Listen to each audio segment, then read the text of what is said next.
किसी मुल्क की काबिलियत वहाँ की किताबों से आकी जा सकती है, धर्म स्थलों और इमारतों से नहीं, क्योंकि किताबों का अपना अलग एक धर्म होता है। जहाँ विज्ञान सांस लेता है, मानवता मुस्कुराती है, किताबें हमेशा युद्धों के खिलाफ खड़ी रही हैं। नमस्कार, क्रोडसेट पॉडकास्ट में आपका स्वागत है। मेरा नाम लोकेंद्र है और आज की पॉडकास्ट में चर्चा करेंगे हम एक किताब पर। इस किताब को लिखा है राजस्थान भाजपा के पूर्व प्रदेश अध्यक्ष डॉक्टर सतीश पूनिया ने। डॉक्टर सतीश पूनिया की हिम्मत की एक बार तो मैं इसलिए दाद दूंगा कि राहत इंदौरी का एक बड़ा कमाल का शेर है कि जुबान तो खोल, नज़र तो मिला, जवाब तो दे।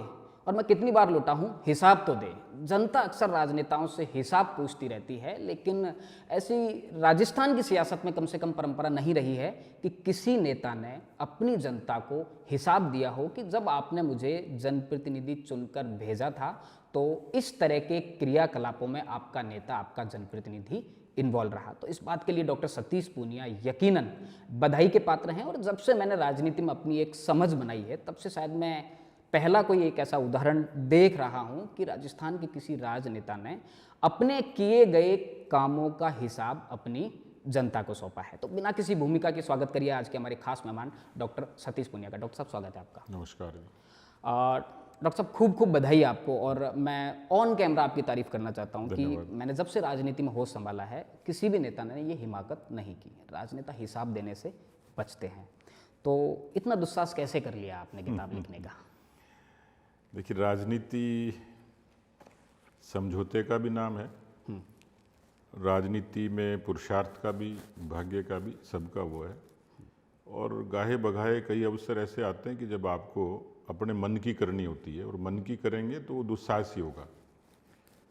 मेरी इच्छा थी कि मैं, क्योंकि मेरा अपना एक अनुभव है, छोटा होगा, मैं बहुत इलेक्टोरल पॉलिटिक्स में लंबे समय तक नहीं रहा, लेकिन संगठन का, समाज का एक मेरे को एक किस्म का अनुभव है जो मैं अपनी आगे वाली पीढ़ी को दे सकता हूँ। तो शुरुआत थी, इसके आगे इच्छा है कि एक अच्छी और पुस्तक लिखूँ जो जब मैंने राजनीति की शुरुआत करी और आज मैं राजनीति को कहाँ पाता हूँ। तो खुद की अंतः प्रेरणा थी कि मैं ऐसा लिखूँ। तो अब ये बात तो ठीक है, दुस्साहस भी कह सकते हैं, हिम्मत भी कह सकते हैं, पुरुषार्थ भी कह सकते हैं, क्योंकि आज की जीवन में भागादौड़ी में पढ़ना और लिखना ये सबसे बड़ा चुनौती कारण है, खासतौर पे आज की राजनीति में, जहाँ नेता की उपस्थिति जन्म, परण और मरण तक सीमित है। वहाँ लेजिस्लेशन पे लिखना एक बड़ी चुनौती है। पर अंतः प्रेरणा थी, कुछ लोगों ने अच्छे से मोटिवेट भी किया कि लिखना चाहिए। आसानी ये थी कि एक किस्म का संकलन है, तो मुझे थोड़ी और भी आसानी हुई। ठीक बात है। और इस बात के लिए भी आपको बताइए कि मैं आपके पुस्तक विमोचन कार्यक्रम में गया था, आपकी टीम ने मुझे इनवाइट किया, तो उसके लिए मेरी तरफ से थैंक यू तो आपको है ही। मैंने आपकी किताब को 2 बार पढ़ा। एक तो उसी दिन पढ़ा जिस दिन आपकी किताब का विमोचन हुआ था, और मतलब बतौर एक औसत पाठक मेरा ये मानना है कि अगर आप 1 सिटिंग में किसी किताब को कंप्लीट कर देते हैं तो इसका मतलब वो जो किताब की भाषा है वो सर्वजन सुलभ है। कुछ कठिन बातें हैं किताब में, आप जैसे जहाँ से संदर्भ देते हैं, आप नियमों का हवाला देते हैं, लेकिन लास्ट में जब एक शायरी निकल के आती है तो उसे माहौल को बड़ा रोचक बना देती है। तो भाषा का चयन, उसके बाद में मैं एक ऐसे लेखक से मिला 4 साल पहले, जिन्होंने बताया कि मैंने अपनी किताब का कवर पेज फाइनल करने में 7 महीने लगा दिए। तो ये तमाम तरह की चुनौतियाँ थी। अब आप उस जनरेशन के आदमी हैं, जनरेशन जेड नहीं है, मैं जनरेशन जेड हूँ, तो हम लोग तो क्या कीबोर्ड पे लिखते हैं, लेकिन आप किसी भी तरीके से लिखें, प्रकाशक को आपको वर्ड फॉर्मेट में देना होता है। तो ये तमाम चुनौतियाँ होती हैं एक लेखक के सामने। इन चुनौतियों के बारे में आप थोड़ा सा बताइए कि इन चुनौतियों के आपने इस तरह से पार किया। देखिए, पहले तो एक राजनेता को या राजनीतिक व्यक्ति को वो उसके वर्तमान तक ही जानते हैं, ठीक है, या उसके भविष्य का आकलन करते हैं। उसके भूतकाल पर लोग कम जाते हैं, क्योंकि उसका वो व्यक्तित्व कभी भी मुखर होता नहीं है जब तक आप पूछे नहीं। आपने पूछ लिया तो आपके श्रोता शायद मेरे बारे में ठीक से जान पाएंगे। एक तो मैंने अपने अध्ययन के दौरान साहित्य को खूब पढ़ा, अच्छे साहित्यकारों को, और वो मैंने 10वीं 11वीं में ही पढ़ लिया था। 9वीं से लेके 11वीं तक कोर्स की किताबों के अलावा मेरे गांव में लाइब्रेरी थी, तो मेरा शौक था, तो शाम को मैं चला जाता था। तो हिंदी का अभ्यास ठीक हो गया। दूसरा, उसी से ये समझ विकसित हुई, क्योंकि पढ़ते पढ़ते आदमी को खुद को एहसास हो जाता है कि जो मुझे यदि कलिष्ठ लगता है, मेरे लिए कठिन है, तो पढ़ने वाले के लिए भी कठिन होगा। जी, दूसरा, राजनीति की सीधी भाषा को लोग जल्दी समझते हैं, ठीक बात है। अलंकरण को कम समझते हैं। आप संवाद करेंगे, कम्युनिकेशन का माध्यम हमारी अपनी आम बोलचाल से लेके हिंदी तक, और उसमें सहज रूप से कम्युनिकेट करेंगे तो बोलने में या लिखने में उसमें लोगों को थोड़ी अनुकूलता रहती है। तो पहला भाव तो यही था। जी, इसमें भी कई बार कितने पन्ने फाड़े गए, कितने काटे गए, कितने मिटाए गए, जी, तो और अलंकृत लिखी जा सकती थी, लेकिन लोग इसको ठीक से पढ़ लें। दूसरा, आपने ठीक ही कहा, क्योंकि मुझे किताबों का एडिक्शन था, जी, अभी भी है, लेकिन अभी वक्त नहीं मिलता, और अब सारी चीज़ें अब गूगल पे और उस पे आ गई, इसलिए वो अवसर तो नहीं होता कि किताबों का बंडल साथ लेके चलो और आप पढ़ते रहो। जी, लेकिन एक पाठक के लिए ये अच्छी बात है कि जैसे मैं भी जब पढ़ता था तो उसमें फिर सारी चीज़ें छोड़ देता था कि भाई आज शरद चंद्र की चरित्रहीन पूरी करनी है तो करनी है, और मुंशी प्रेमचंद की कर्मभूमि पूरी करनी है तो करनी है। बीच का कोई व्यवधान आता तो अलग चीज़ है कि माँ की आवाज़ आती थी बीच में, तो उसमें पेंसिल डाल के एक बार। जी, लेकिन एक सिटिंग में किताब पढ़ना चुनौती भी है और ये रुचिकर भी है, जी, कि व्यक्ति के अपने उस पर डिपेंड करता है। पाठक का भी कमिटमेंट होता है। जी, कोई इसके कवर से आकृष्ट हुआ होगा, किसी ने एक पन्ना पढ़ा होगा। हमारी फितरत क्या होती है, जनरली मैगजीन का आखिरी पेज पहले पढ़ते हैं हम लोग, उसके शुरू में नहीं जाते हैं कि पीछे से पता लगेगा कैसे। जी, तो सुलभ होने का यही था कि लोग इसको ज़्यादा से ज़्यादा लोग पढ़ें, समझें, तो सामान्य भाषा ही लोग जल्दी समझ पाते हैं। जी, ठीक बात है।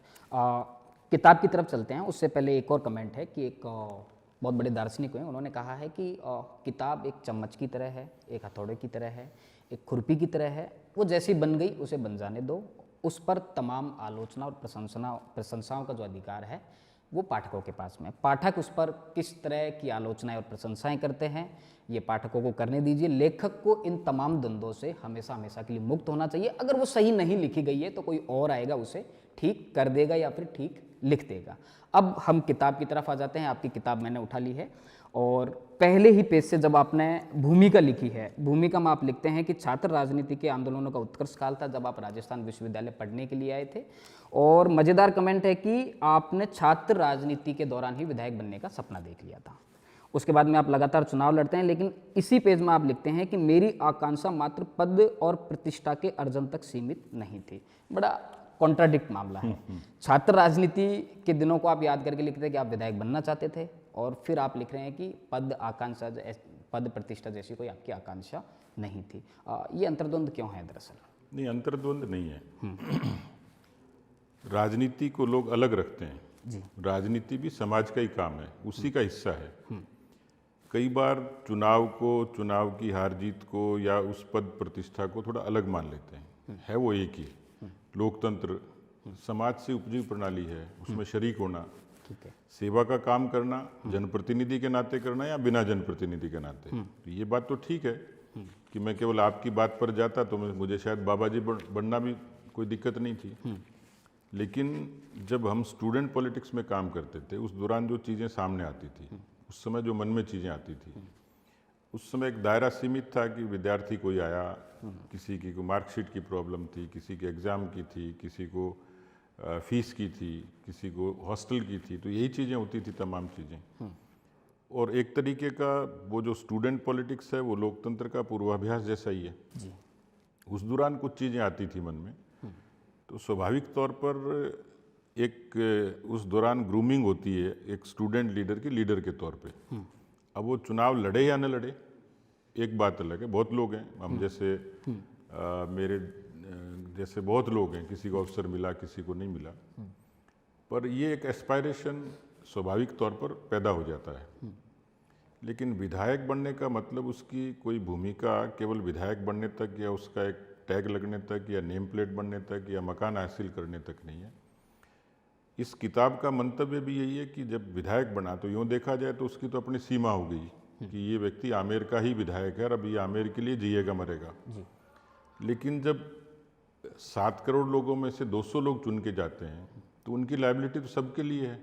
उसको सीमा में कैसे बांध सकते हैं? मान लीजिए मुझे कोई विधायक के नाते बेरोजगार मुझे अप्रोच करेगा, मुझे सुननी पड़ेगी। ठीक बात है। कानून व्यवस्था से लेके बाकी चीज़ों से लेके जो चीज़ें आएंगी, तो कुल मिलाकर ये कंट्राडिक्शन नहीं है कि मैं अपने काम को जनप्रतिनिधि के नाते मुझे विधायक बनना और विधायक बन के ये साबित करना कि केवल विधायक बनना उद्देश्य नहीं है, उस लाइन को थोड़ा बड़ा करना। ठीक बात है। तो विधायकों को भी देखते थे कि उनका कार्यकाल खत्म हो जाता है, उनका कोई पार्टिसिपेशन ही नहीं होता, न फ्लोर पे दिखते हैं न जनता में दिखते हैं, और वो गायब हो जाते हैं। कितने लोग, हजारों लोग होंगे ऐसे जो केवल एक बार बने और फिर कभी दिखे नहीं के दृश्य में। तो उस पद की प्रतिष्ठा को सामाजिक सरोकारों से जोड़ना, और मैं केवल मेरा अपना ये कमिटमेंट, सेल्फ कमिटमेंट था कि विधायक बनूंगा लेकिन मैं अपने आप को साबित करूंगा। ये पुस्तक केवल मैं तो एक बार बनाऊं, एक बार में जो मैंने अनुभव किया, जो मैं कर सकता था, उसमें पार्टी के पद से लेके विधायक की भूमिका से लेके सारी चीज़ें थी। तो मैं अपने आप को शीशे के सामने, भले उस 5 साल के कालखंड में यदि अपने आप को देखूंगा तो मुझे संतुष्टि है। मुझे कोई सर्टिफिकेट दे या नहीं दे, लेकिन सतीश पूनिया को 5 साल के अल्प काल में जो अनुभव मिला और उसने जो उस फ्लोर को उपयोग किया, उसका संतोष है। पेज नंबर 17, राजनीति मेरे लिए जितनी चुनौतीपूर्ण सिद्ध हुई, संभवतः किसी की भी परीक्षा इतनी कठोर न रही होगी। 2000 का चुनाव आप हार जाते हैं सादुलपुर से, उसके बाद में 2013 का चुनाव आप हार जाते हैं। तब आपको एक कविता याद आती है अटल बिहारी वाजपेयी की, हार नहीं मानूंगा, रार नहीं ठानूंगा। अंततः आप 2018 में विधायक बन जाते हैं और उसके तुरंत बाद में प्रदेश अध्यक्ष बन जाते हैं। अटल बिहारी वाजपेयी की कविता लगातार आदमी को हारने के बाद में क्यों याद आती है? देखिए, अटल जी कवि हृदय थे और अटल जी भावुक भी थे। उनकी कविताएं जो बहुत पढ़ेंगे आप लोग, मतलब बहुत अलग तरीके, उनकी जो 51 कविताओं का संग्रह है। हाँ। बहुत कई अच्छी अच्छी कविताएं। मेरे प्रभु, इतनी ऊंचाई कभी मत देना, गैरों को गले न लगा सकूं, ऐसी रुखाई कभी मत देना। तो ऐसी बहुत सारी चीजें हैं। राजनीति में होना और इंसान होना और इंसान को भावुक होना, ये कोई दोष नहीं है। और इसलिए हार जो होती है उसका दर्द और तकलीफ तो स्वाभाविक ही है। 13 का जो उल्लेख किया आपने, मैं केवल 329 वोटों से हारा। कब हारा? कि जब बीजेपी की प्रचंड हवा चल रही थी, मोदी लहर, तो 163 सीट जी। अब वो ऐसा था कि रात को नींद खुल जाती और दिमाग में ये आती कि ये कर लेते हो तो ये हो जाता, ये कर लेते हो तो ये हो जाता।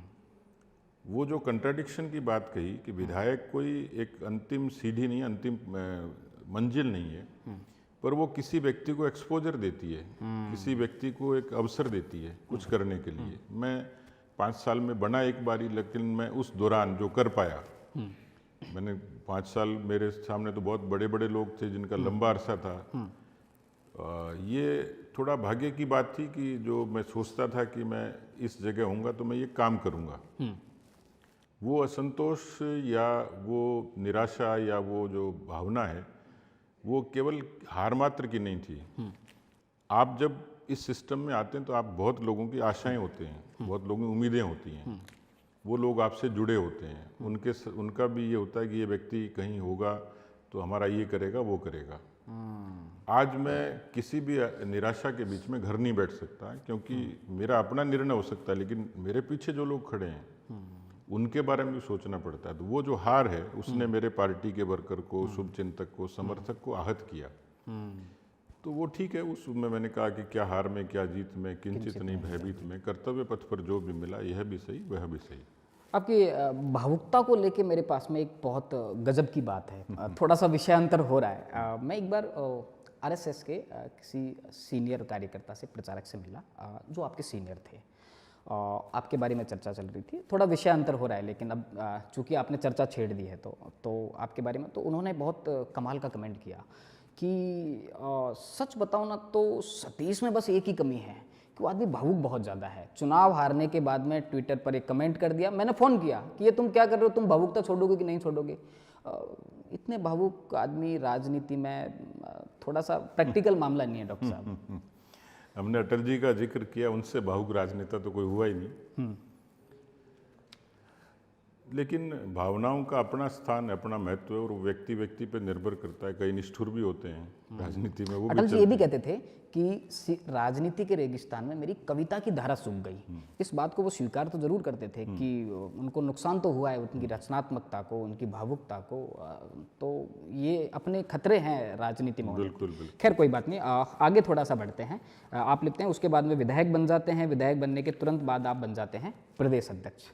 एक बात को आपने बड़ी चतुराई के साथ में छिपा लिया है, जैसी चर्चाएं मीडिया में चलती हैं कि जब आपको प्रदेश अध्यक्ष बनाया गया, भारतीय जनता पार्टी में अंदरूनी गुटबाजी थी और उस पर आपने एक भी लाइन नहीं लिखी।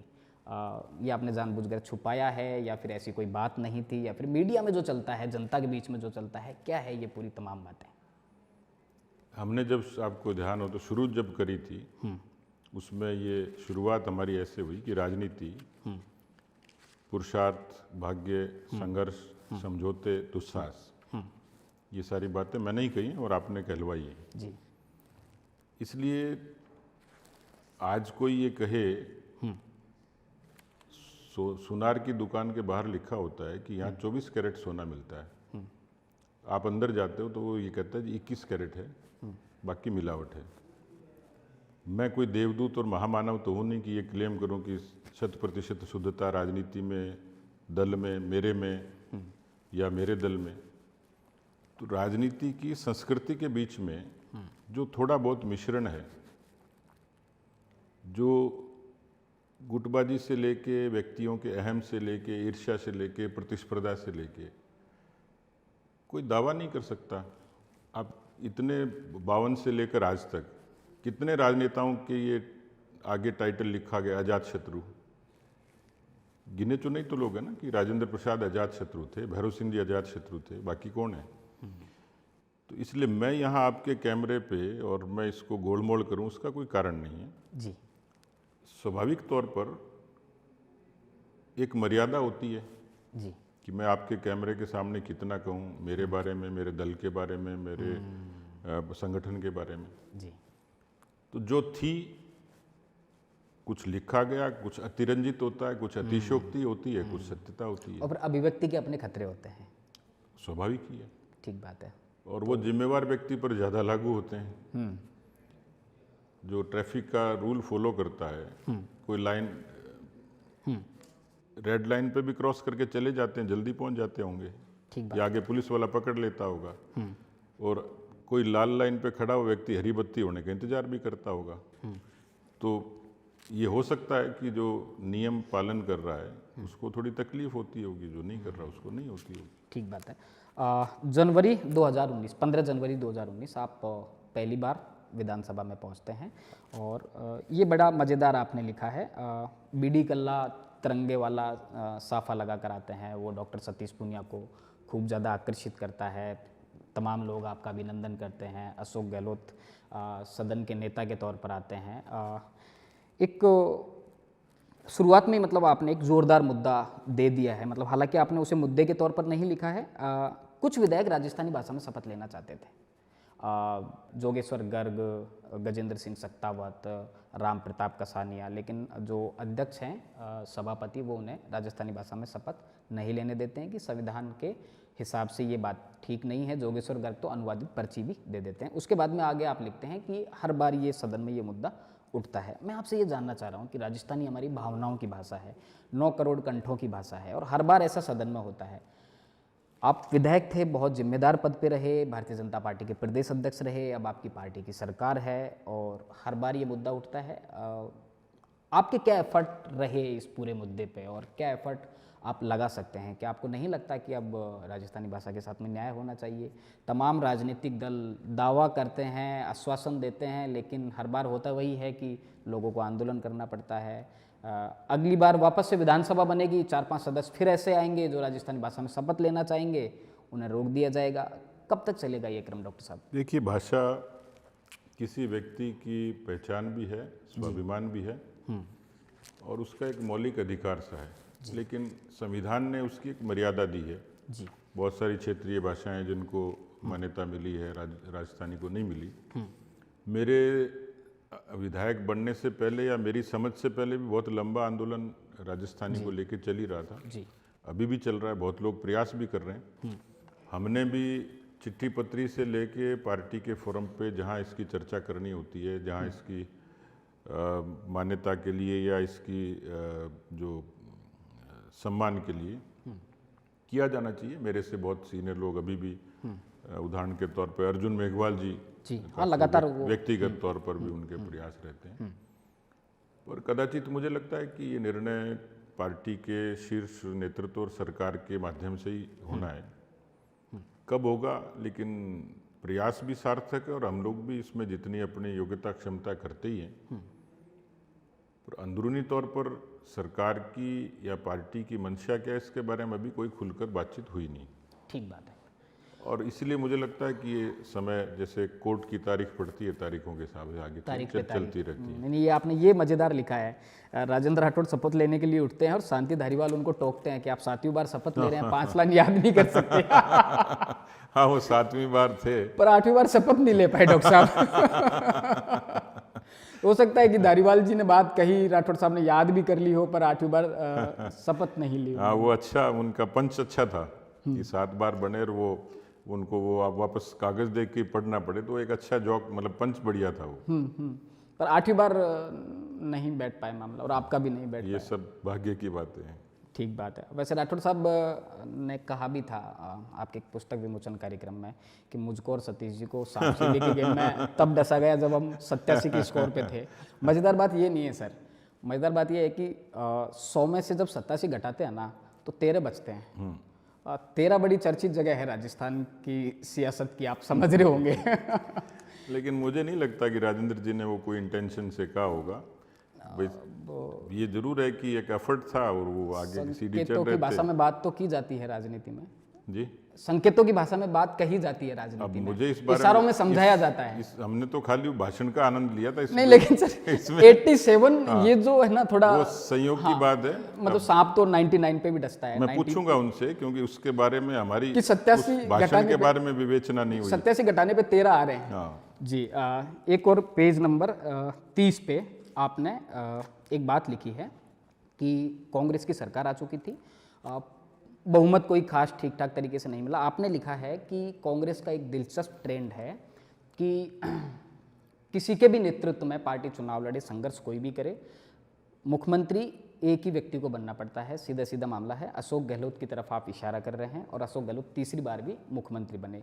एक और बात लिखी है आपने कि सचिन पायलट जिन्होंने पार्टी को पुनर्जीवित करने के लिए संघर्ष किया, तो पहला तो आप इशारा ये कर रहे हैं कि चौथी बार भी मुख्यमंत्री अशोक गहलोत बनेंगे। क्या माना जाना चाहिए कि अशोक गहलोत जी के लिए शुभ संकेत है कि इसकी भविष्यवाणी आपने किताब में पहले ही कर दी है, कि आपकी किताब के हिसाब से तो यही माना जाना चाहिए? नहीं, कोई उसका कारण नहीं है, न भविष्यवाणी का। एक सामान्य सी बात थी कि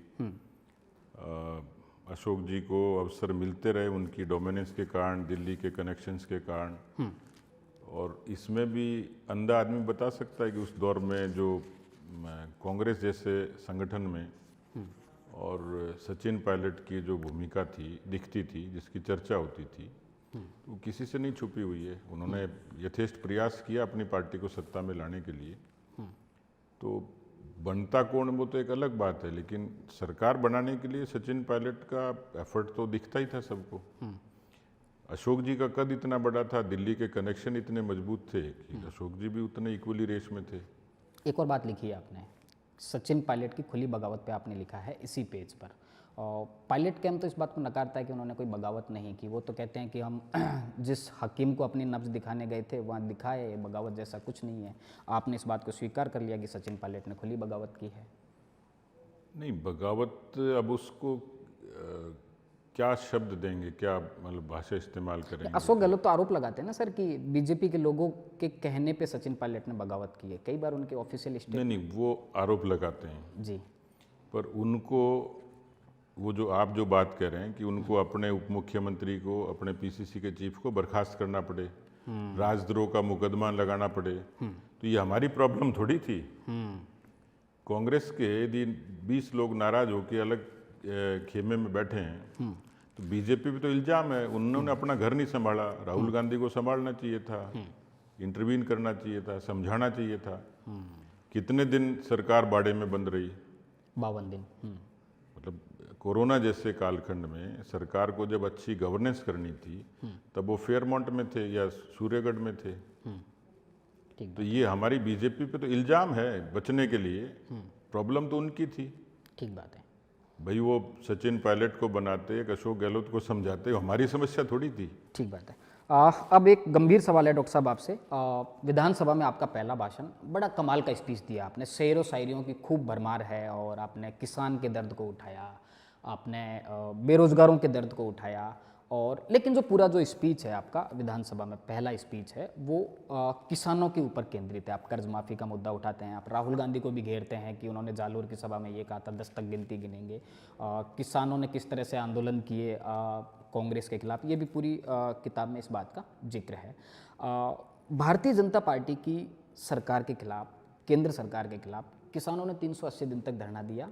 ये वही कालखंड था जब राजस्थान में कांग्रेस की सरकार थी, दिल्ली में बीजेपी की सरकार थी। उस पूरे आंदोलन पर पूरी किताब में आपने ना तो कुछ कहा है ना कुछ लिखा है, और आप उस पूरे आंदोलन पर क्या सोचते हैं? क्योंकि आपने लिखा है कि किसान का बेटा होने के नाते मेरी जो वो भावनाएं थी विधानसभा में, वो उद्गार, वो किसान के बेटे होने के नाते उद्गार मेरे निकल रहे थे। उस आंदोलन पर आप क्या सोचते हैं? देखिए, प्रश्न केवल एक आंदोलन का नहीं है, और ये भी सच्चाई है कि मैं तो किसान के घर में पैदा ही हुआ हूँ जी, और इसलिए मैंने बेशक हल नहीं चलाया, लेकिन मेरे दादा ने, पिताजी ने, ताऊ जी ने, सबने किया है, उनको नज़दीक से देखा है। खेती के बारे में आज़ादी से लेकर आज तक एक आम धारणा है, जो बारानी खेती करते हैं, जहाँ सिंचाई के साधन नहीं है, जहाँ और बल्कि जहाँ सिंचाई है उनके किसानों की समस्याएं अलग किस्म की हैं, लेकिन एक सामान्य तौर पर बो दिया, काट दिया और बेच दिया, 3 चीज़ें होती हैं। उसके बाद बेचने के लिए वो जो भी आड़तिया है या दुकानदार है, जो भी अनाज मंडी है, कुल मिलाकर हमारे यहाँ जो कहा जाता है कि खेती अब फायदे का सौदा नहीं है। कोई ज़माने में थी कि प्रकृति भी ठीक थी, परिवार भी संयुक्त था, मजदूरी भी बराबर हो जाती थी, और मकान बनाने से लेके, भैंस खरीदने से लेके, ब्याह शादी तक उसी खेती से ही पेट पलता था, और उसी में से पढ़ते थे, और उसी में नौकरियां लगती थी। खेती के अंदर जो रिफॉर्म होने चाहिए थे, उतने रिफॉर्म एक बहुत लंबे अरसे तक नहीं हुए। तो किसान को विरासत में, या किसी भी सरकार को जो विरासत में मिला, तो वो समस्याएं तो पहले से ही थी। अब उदाहरण के तौर पर वाजपेयी जी का जिक्र हुआ, फसलों की बीमा योजना और किसान क्रेडिट कार्ड, उस आदमी को हिंदुस्तान का किसान कैसे भूल सकता है? उसको कौन नज़रअंदाज कर सकता है जी, कि बकरी का, मोटर का, दुकान का, मकान का बीमा, किसान की फसलों का बीमा नहीं था। अब वो ठीक है, कुछ उसमें क्लेम की बात आती है, भुगतान की बात आती है। इसी तरीके से क्रेडिट कार्ड, आज यदि आप किसानों की एक लाइन में किसी एक बड़ी उपलब्धि का जिक्र करेंगे आज़ादी से लेकर आज तक, तो क्रेडिट कार्ड ने राजस्थान और हिंदुस्तान के किसानों को बड़ी ताकत दी है। जी, तो मैंने वो जो चीज़ें कही, और जो मैंने अपने विवेक से, क्योंकि इसलिए कांग्रेस को टारगेट किया गया कि कांग्रेस को एक लंबा समय मिला शासन का। जी, कांग्रेस कम से कम 50 वर्षों तक शासन में रही है। जी, समस्या वो आती है कि वो शासन में रहने के बाद आज भी उन्हीं चीज़ों की मांग करते हैं जो उनको निर्णय करना चाहिए था। आज क्रेडिट कार्ड उनके खाते में नहीं जाएगा, आज फसलों की बीमा उनके खाते में नहीं जाएगी, आज पीएम किसान उनके खाते में नहीं जाएगा। जी, ये रिफॉर्म वाजपेयी जी और नरेंद्र मोदी जी की सरकार में हुए। जी, रही बात किसान आंदोलन की, क्योंकि उस दौरान एक अलग अलग तरीके के विरोधाभास थे, जी, और बड़ी विचित्र सी बात है कि वो जो फार्म लॉज थे उसके बारे में प्रधानमंत्री ने बड़ी उदारता से देश के हित में उनको विड्रॉ किया। लेकिन आज आप एक लेमैन बन के किसी भी देश के हिस्से में चले जाइए, उस कानून की कई अच्छी खूबियां लोग खुद कहेंगे कि यार वो था तो ठीक, हो गया गलत। जी, देखिए, आंदोलन की जो पृष्ठभूमि, आंदोलन की जो समय, आंदोलन का जो सारा जो एक रूपरेखा है, वो एक अलग किस्म की थी। उसमें मैं अब बहुत लंबी टिप्पणी की आवश्यकता नहीं, नहीं मैं बस समझता। आपका एक सिंगल कमेंट चाह रहा था। हाँ, लेकिन उसमें मैं उसमें टिप्पणी, क्योंकि वो आंदोलन भी खत्म हो गया, वो मकसद भी खत्म हो गया, और आप देख लीजिए इससे बड़ी, मैं तो समझता हूँ कि उस समय का जो कालखंड था कि प्रधानमंत्री जी को खुद को आगे आकर उसको विड्रॉ करना प्रकाश पड़ा, पर्व पे तो मुझे लगता है कि वो चीज़ें वहीं खत्म हो गई। ठीक। अब डॉक्टर साहब क्या है ना कि चूंकि आपकी पार्टी की सरकार है तो अब आपसे सवाल करना लाजमी है। 2-3 और आपने मुद्दे उठाए हैं। गहलोत सरकार में पंचायती राज के चुनाव टाइम पे नहीं हुए, उस पर आप पूरी किताब में लिखते हैं। आप जेके लोन अस्पताल में जो ट्रेजेडी हुई उस पर आप किताब में लिखते हैं, और आप लिखते हैं नशे पर आपने खूब लिखा है कि जो ड्रग कॉरिडोर बन गया था। तीनों मुद्दों पर आपकी सरकार से ये सवाल होना चाहिए कि भजनलाल शर्मा जी की सरकार में पंचायत राज के चुनाव टाइम पे नहीं हुए हैं, परिसीमन अभी हो रहा है, कैसे हो रहा है इसके बारे में कोई अपडेट नहीं है। सरपंचों को एक्सटेंशन दे दिया, उन्हें प्रशासक बना दिया गया है। एसएमएस के आईसीयू यूनिट में आग लगती है, बड़ा संवेदनहीन मामला था, सिस्टम की बहुत बड़ी लापरवाही थी। और जो आपने नशे का मामला उठाया सर, 2 अधिकारी बहुत अच्छा काम कर रहे थे नशे के खिलाफ, आईपीएस वीके सिंह जो जोधपुर रेंज के आईजी थे, और कांबले शरण गोपीनाथ, इन्होंने नशा तस्करों की कमर तोड़ के रख दी। आपकी पार्टी की सरकार ने दोनों अधिकारियों का टाइम से पहले ट्रांसफर कर दिया। आप तीनों सवालों के जवाब एक एक लाइन में क्या सोचते हैं? देखिए, पंचायती राज का तो मेरे ख्याल से अभी मैं किसी मंत्री का बयान सुन रहा था कि मार्च तक वो इसको करवा देंगे। समय पे नहीं दूसरा है एक नहीं, समय का कारण होता है कि उन्होंने विरासत में जो चीज़ें छोड़ी थी, एक तो पुनर्सीमांकन हर सरकार में जी इतना उसका राजनीतिकरण होता है, उसका मतलब पार्टियों से उसको बांध दिया जाता है जिसकी आवश्यकता नहीं होती है। सीमाएं भी वही, लोग भी वही, लेकिन उसको राजनीतिक चश्मे से इतना लंबी एक्सरसाइज करनी पड़ती है उसके लिए। और एक सामान्य सी बात है कि हर दल का व्यक्ति आते ही क्लेम करता है कि ये ठीक नहीं हुआ था। दूसरा, आपको ध्यान होगा कि हमारे यहाँ चुनाव सारे एक साथ होते थे जी नगर पालिका का एक साथ होता था, पंचायती राज का एक साथ होता था। उनके चुनाव के और उसमें एक एक साल का अंतराल है जी यानी उस कैलेंडर को पिछली सरकार ने गड़बड़ाया तो विरासत में इनको गड़बड़ी मिली, पुनर्सीमांकन भी गलत मिला। अब आपको एक छोटा सा उदाहरण देता हूँ। नसीराबाद के किसी एक वार्ड की जी एक वार्ड की स्ट्रेंथ तो है 600 और एक की है 1800। उस समय बड़ा चर्चित हुआ था, जी यानी इतनी डिस्पैरिटी थी। तो वो जो उस पुनर्सीमांकन में गड़बड़ियाँ थी, सरकार को ठीक करनी थी। ठीक करने में समय भी लगता है, आपत्तियों से लेके बाकी चीज़ों तक। तो वो जो समय है ठीक वो सरकार को उसको दुरुस्त करने में ही लगा है। और सरकार कभी इनकार नहीं किया कि चुनाव नहीं कराएंगे, लेकिन जब तक डिलिमिटेशन प्रॉपर लोगों की मंशा के अनुरूप नहीं होगा। अब आप देखिए, हुआ है, स्मूथली हुआ है, बहुत कम लिमिटेड आपत्तियां आई हैं, लेकिन हाँ ये जरूर है कि थोड़ी विलम्ब जरूर हुआ है। जी, देर आए दुरुस्त आए, ठीक जी। है। आईसीयू यूनिट में आग लग जाती है, आप सर अशोक गहलोत सरकार को घेरते हैं कि जेके लोन अस्पताल में ये ट्रेजिडी हुई। सरकार कोई भी हो सर, ट्रेजिडी तो हो रही है, हालत तो वही है कम से कम। देखिए, 2 बातें हैं। ये इस किताब को जिस समय किताब जिस संदर्भ में है वो पूरे तरीके से विपक्ष की भूमिका के बारे में है। जी दूसरी बात, कुछ चीज़ों से मैं इत्तेफाक इसलिए रखूंगा, जैसे आपने अस्पताल का जिक्र किया।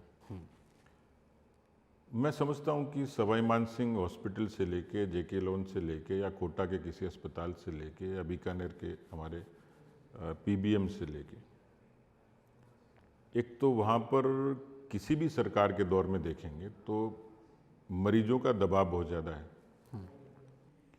उतने चिकित्सक और उतने ही बाकी लोगों की पूर्ति, इलाज की उतनी ही माकूल और उतना ही इंफ्रास्ट्रक्चर। और बल्कि मैं तो अभी भी कहता हूँ, मेरी सरकार से भी जब बात होती है तो हमारे यहाँ 2 चीज़ों पर अभी भी फोकस करने की आवश्यकता है, हेल्थ और एजुकेशन। दोनों के इंफ्रास्ट्रक्चर ठीक हों। ये इस किताब में जो लिखा गया है वो केवल कांग्रेस की आलोचना के लिए नहीं है। इससे हमारे लोग जो चीज़ें ठीक कर सकते हैं उनको भी करना चाहिए। वो किताब उनको भेंट कर रहा हूँ मैं लगातार। तो जो करने लायक चीज़ें होंगी तो मेरा आग्रह रहेगा कि जो हमने विपक्ष के नाते जो मुद्दे उठाए हैं उसमें हमारी सरकार उस पर प्राथमिकता से संज्ञान ले। ठीक बात है। उसमें सारी चीज़ें शामिल हैं, उसमें शिक्षा भी शामिल है, उसमें अस्पताल भी शामिल है, उसमें बाकी जो चीज़ें कर सकती हैं, कुछ चीज़ें करी भी हैं। मेडिकल कॉलेज की संख्या बढ़ गई, कोई ज़माने में 5 होते थे। मोदी जी ने इनिशिएटिव लिया कि हर ज़िले में एक मेडिकल कॉलेज होगा। तो आज बांसवाड़ा में मेडिकल कॉलेज है, आज सीकर में मेडिकल कॉलेज है, झुंझुनू में है। तो वहाँ के लोगों को सहूलियत बढ़ी है।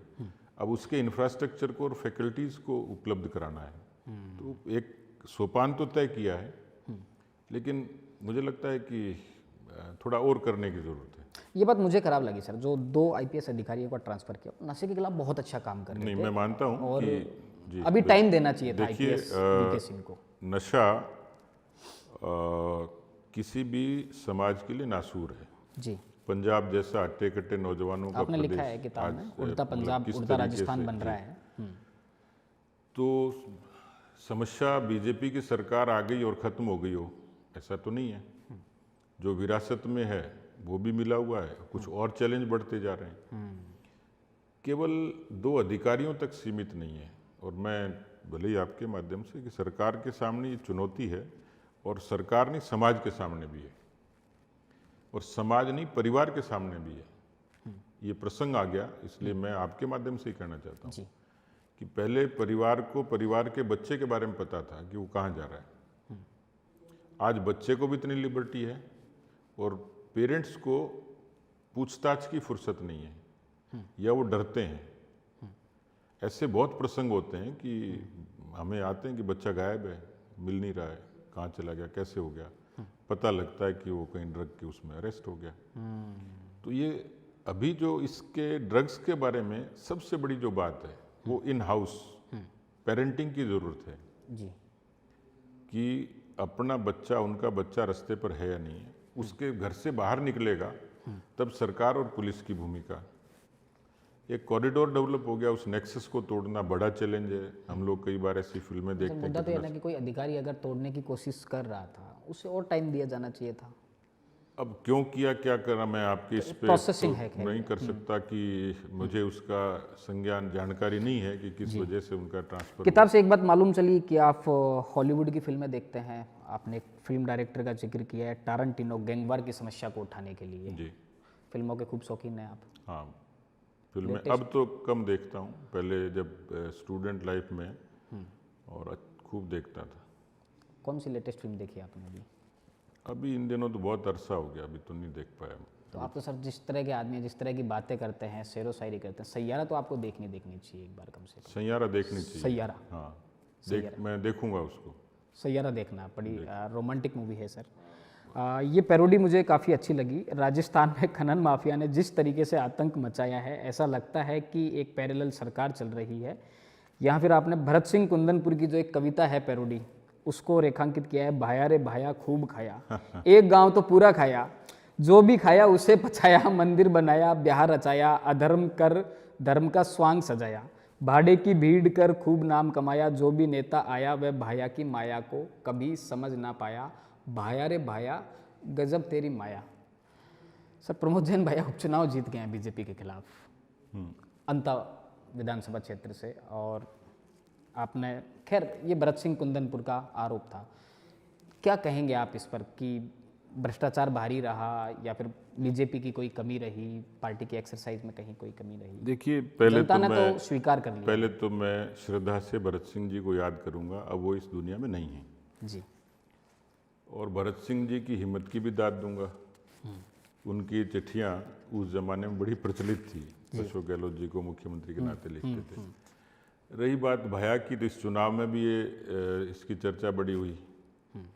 लेकिन हमारा जो लोकतंत्र है वो बड़ा रंग बिरंगा है। यहाँ अंगूठा छाप भी चुनाव जीत जाता है और पीएचडी वाला रह जाता है। एक बार फूलन देवी चुनाव जीत गई थी, वाजपेयी जी चुनाव हार गए थे। मुझे याद आया आप पीएचडी होल्डर भी हैं। जी तो इसलिए चुनाव की गणित और चुनाव का समीकरण और चुनाव की परिस्थिति ये बिल्कुल व्यक्तियों की पर्सनैलिटी के इतर होते हैं। लोकतंत्र में कहा जाता है कि सिर गिने जाते हैं। वहाँ तो जिसको वोट ज़्यादा मिलेंगे वही जीतेगा, भाया कितने खा ले, लेकिन ठप्पा लगाने वाले तो उसके उसमें पक्ष में ज़्यादा हैं, किसी भी वजह से होंगे। इसलिए मैंने आपने ध्यान नहीं दिया होगा कि लोकतंत्र संस्कृति भी है और लोकतंत्र में पर्दे के पीछे विकृति भी है, और विकृतियों से चुनाव भी जीते जाते हैं। इसे मैं अकेला व्यक्ति नहीं हूँ जो ये कह रहा हूँ, दुनिया कहती है। ठीक है, पेज नंबर 66 बजट पे डॉक्टर सतीश पुनिया बोल रहे हैं। एक पैरोडी मुझे बड़ी कमाल की लगी। यह ईन मीन 3 बजट है, दिशाहीन, मुद्दाहीन, कर्महीन, दृष्टिहीन, मतिहीन, गतिहीन, अर्थहीन, कर्महीन, सत्यविहीन, संख्याहीन है, परिणाम संगीन है, इससे राजस्थान की जनता गमगीन है। आपने लिखी है, तो कमाल की कविता लिखते हैं सर। इसके पीछे वाली भी मैंने लिखी है। पीछे वाली कौन सी? लास्ट जो कवर पेज, लास्ट पेज पे, हाँ जी। अच्छा, उत्कृष्ट हमारा यह लोकतंत्र, जन जन से उपजा है यह तंत्र, संवाद बहस है इसका मंत्र, अगणित इच्छाओं की आस, इस पर जन जन का विश्वास, लेते हम इस पर सत्य शपथ, डगर कठिन पर अग्निपथ, करते जब कोशिश नेक सतत, बन जाता तब यह सतपथ, नहीं अग्निपथ यह है जनपथ। बेहतरीन कविताएं लिखते हैं सर। खूब ज़्यादा चर्चाएं अभी आपसे करनी थी, लेकिन मैं आपकी भावनाओं को फिलहाल समझ पा रहा हूँ कि आपको कहीं जाना है। मैं करेक्शन कर दूं अगर आपकी इजाज़त हो तो। जी जी। एक पेज नंबर रहेगा ये 93, जवाब मांगने का अधिकार। अच्छा, मैं एक तारीफ ज़रूर करना चाहूँगा आपकी, जो आपने ये जो स्केच बनवाए हैं सर, ये बड़े क्रिएटिव हैं। इसके बारे में थोड़ा बताइए। देखिए, मैं जब ये पुस्तक का जो शुरू में आपने कहा ना सहज भाषा है, तो पहली बात तो ये कि अब ये जो सब्जेक्ट है पॉलिटिक्स से रिलेटेड है। आम आदमी को इसमें कितनी रुचि और कितना रस होगा मुझे नहीं पता।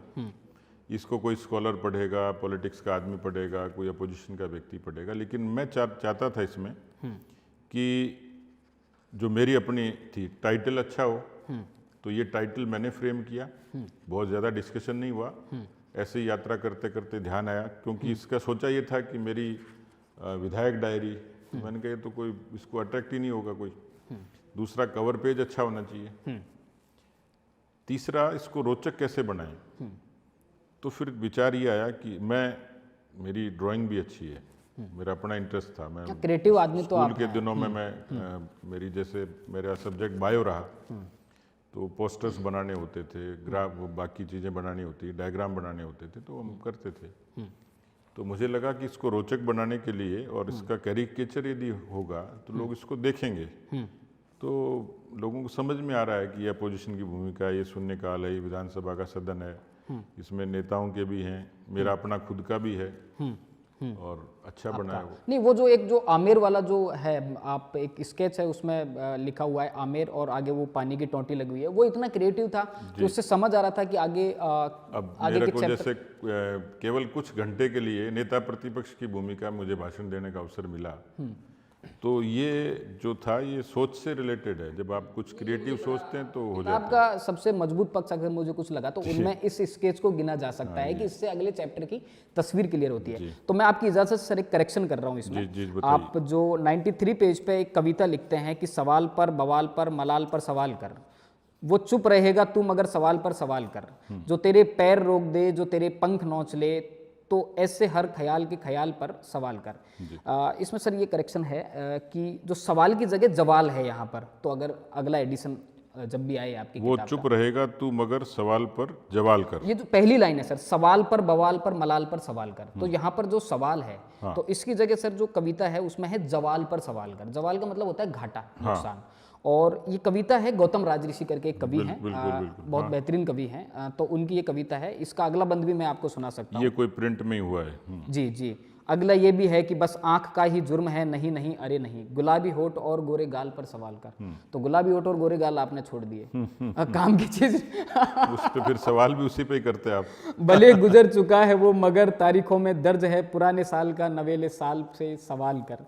तो कविता बेहतरीन है। तो आप अगर सर जब भी अगला एडिशन अगले 5वां एडिशन आएगा, हाँ, तो बतौर पाठक आप एक करेक्शन मेरी तरफ से लेकर जा सकते हैं। बहुत धन्यवाद, शुक्रिया। बाकी सर एक बात बताइए, शायरियों का कलेक्शन कहाँ से लिया आपने? ये तो पढ़ते पढ़ाते हुआ, रेफरेंस के लिए जब कोई चीज़ पढ़ते हैं, तो ये उस समय जब विधानसभा के लिए तैयारी करते थे उसी समय का संकलन है।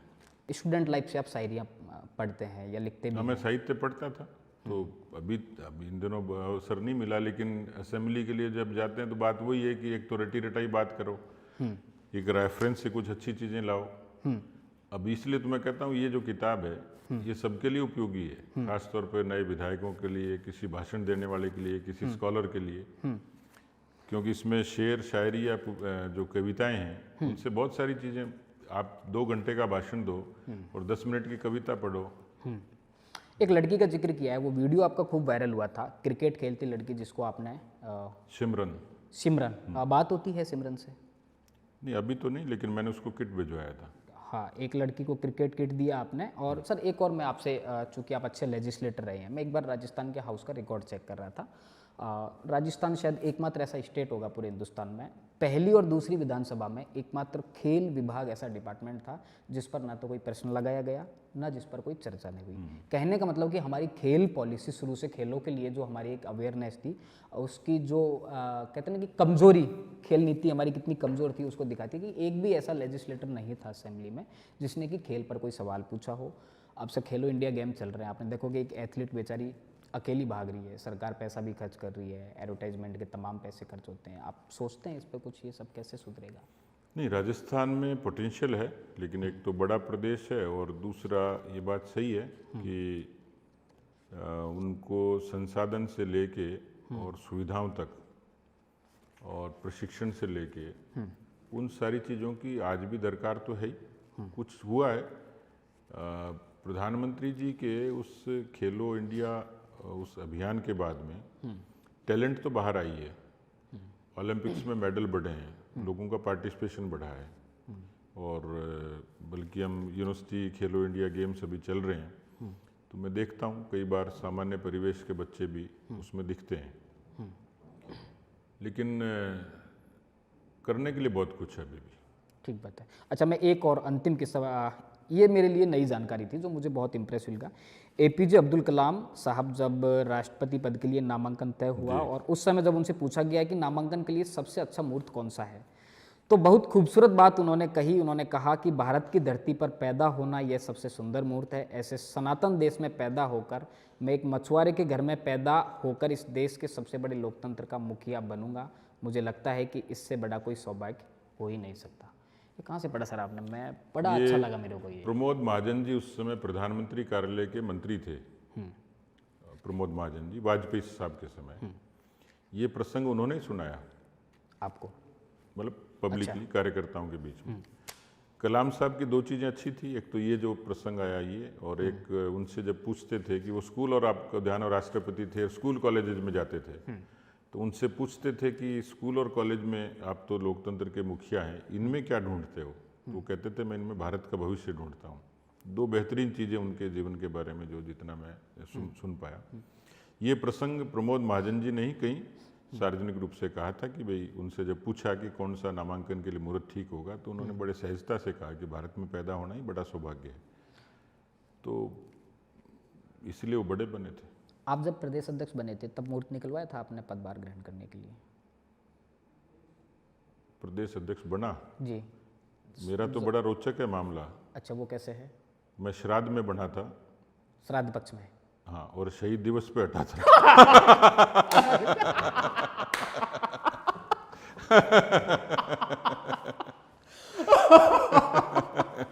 कमाल का मेरे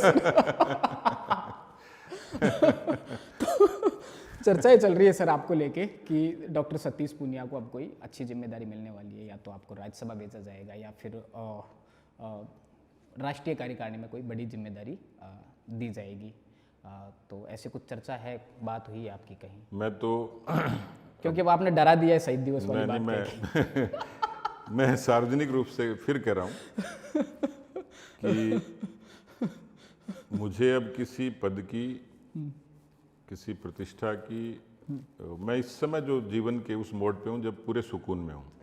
बहुत कुछ देखा मैंने, इसलिए न मेरी कोई डिमांड है, न कोई अभिलाषा है, न उत्कंठा है, न महत्वाकांक्षा है। बल्कि मैं तो खुद ही कई बार अपने आप ही हंसता हूँ कि मैं अब इंटरव्यू देने वाला, साक्षात्कार में जाने वाला वो व्यक्ति हूँ। ये एक व्यक्ति, हम आपके ज़माने में भी चलता, हमारे ज़माने में एक जोक चलता था कि बच्चे इंटरव्यू देने के जाते तो हुआ नहीं था, तो बोले कैसे नहीं हुआ? तो बोले मैं गया था, मेरे को पूछा कि भाई आपको नौकरी क्यों दें? तो बोले मेरे को चाहिए ही नहीं।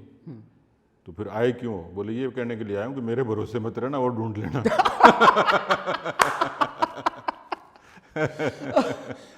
अच्छा, चुटकुलेबाजी क्यों कर रहे हैं आप? मतलब जिस भी मंच पे जाते हैं महफिल लूट लेते हैं, कभी बताते हैं कि माधुरी दीक्षित मेरी फेवरेट हीरोइन है। माधुरी है तो उसमें क्या है? कौन से? स्टूडेंट लाइफ से? स्टूडेंट। अच्छा, फिल्में देखने तो आप जाते ही थे, कौन कौन सी फिल्में देखी हैं माधुरी की? जी, माधुरी की परिंदा, बेटा, सारी देखी। ठीक बात है। अच्छा, एक और जूली जी ने बहुत ठीक मामला उठाया था आपके पुस्तक विमोचन कार्यक्रम में कि मैं तो इसलिए आया हूँ कि हम अभी तक समझ नहीं पाए हैं कि हरियाणा कैसे हार गए।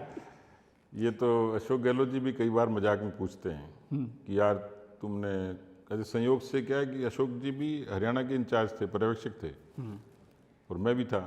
तो वो तो एक दिन मिले, उन्होंने कहा कि अरे यार तुमने हमारे को हरियाणा हरा दिया, लेकिन कोई बात नहीं, राजस्थान के हिस्से में ही गया ये भी।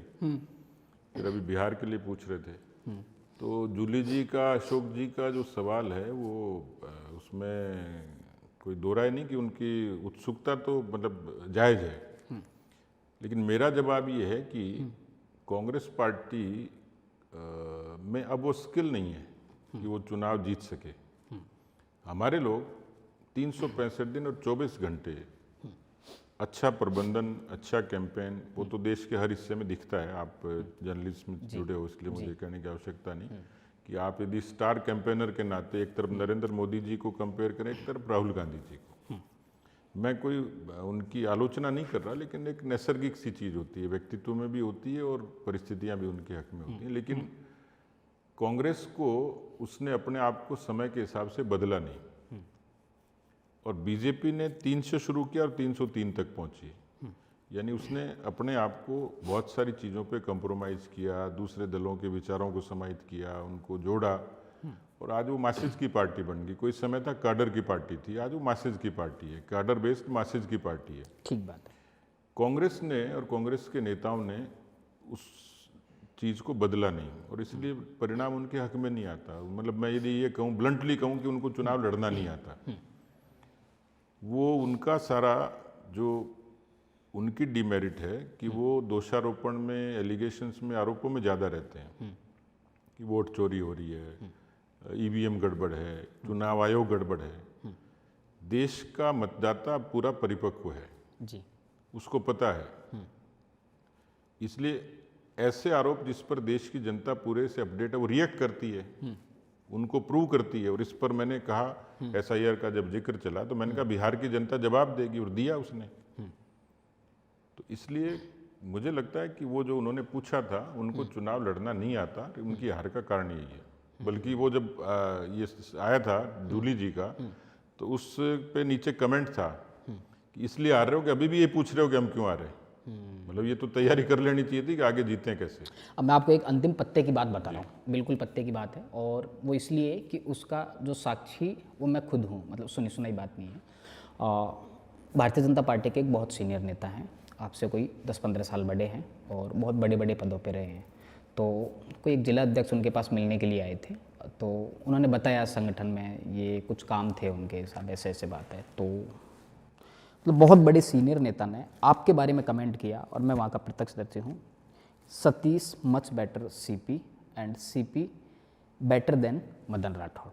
अब आप किसी भी तरह की बातें करें, अपनी राजनीतिक महत्वाकांक्षाएं जाहिर ना करें, लेकिन एक आपसे सीनियर नेता का आपके बारे में इतना अच्छा कमेंट, बहुत से कार्यकर्ता मिलते हैं, वो मुझे, चूँकि मेरे दोस्त हैं भाजपा में खूब सारे लोग, वो बताते भी हैं कि सतीश पूनिया जी की सबसे अच्छी बात ये थी कि वो हर कार्यकर्ता को नाम से जानते थे, हर कार्यकर्ता को पहचानते थे, उसके बारे में पता होता था कि ये इस पद पे है, इस गांव का है।